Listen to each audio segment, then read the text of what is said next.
দেশের যে কোনো পর্যায়ের ফুটবলে এফসি আয়োজিত কোনো টুর্নামেন্টে চূড়ান্ত পর্বে খেলার যোগ্যতা অর্জন করা অনূর্ধ্ব-16 নারী দলের এমন সংবর্ধনা পাওনাই ছিল।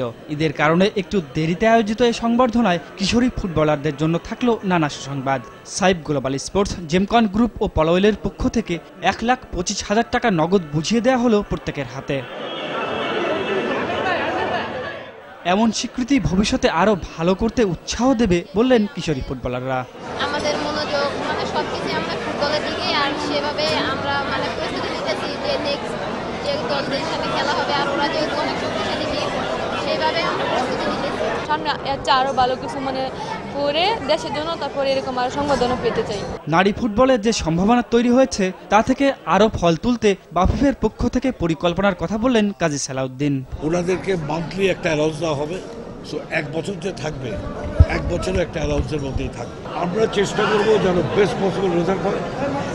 আমাদের যত রকম চেষ্টা আছে সব রকম চেষ্টা থাকবে। দীর্ঘমেয়াদে ভালো ফল পেতে উদ্যোক্তাদের এগিয়ে আসার আহ্বানও জানালেন বাফুফের সভাপতি।